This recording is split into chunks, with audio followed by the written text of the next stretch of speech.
En termes de relations entre pays, je crois que ces deux relations sont réglementées. Mais je rappelle qu'un jour, le président de la République avait dit que on devient président, on ne l'a jamais été, on n'a pas appris comment être le président. Je crois qu'il avait raison. Il faut qu'il ait l'humilité d'apprendre comment gérer convenablement l'État. Il y a des choses qui ne se font pas. D'abord, installer une dame, sa dame, dans un bureau du président de la République, ce n'est pas commode. Nous l'avons déjà souligné, c'est confondre les affaires de l'État et les affaires personnelles, les affaires familiales. Maintenant, il arrive à ce que justement cette dame ait un budget de l'État pour exercer des activités privées. Ça veut dire une association, une HBL, c'est une activité privée.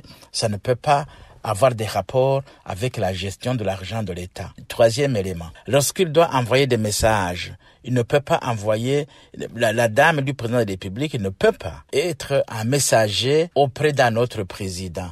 Parce que la gestion des relations se font à 3 niveaux. Le premier niveau, c'est que le président lui-même peut entrer en relation avec un autre chef d'État. Ça, c'est clair. Mais par des lettres, par des téléphones et par voie aussi interposée. Ça veut dire qu'il peut envoyer le ministre des Affaires étrangères, c'est lui qui est attitré à représenter un État auprès des autres États via les ministres des Affaires étrangères. Troisième possibilité, un souverain peut envoyer un messager via un chef de cabinet, un conseiller, et du président. Mais ça veut dire ils partent toujours du cabinet du président. Alors, cette dame ne fait pas partie du cabinet du président. Et ça devient justement un hiatus quelque part.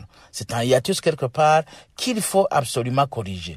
Alors maintenant, si cette dame s'est rendue en Guinée équatoriale, vous voyez, ils ont établi des relations particulières entre les deux familles. Ça veut dire que elle est allée pour une affaire familiale seulement qui devrait être couverte par des aspects du pays parce qu'il peut avoir besoin de l'argent pour y aller et peut avoir besoin de ceci, une couverture étatique pour cacher des affaires familiales. Je crois que ça peut être plutôt ça.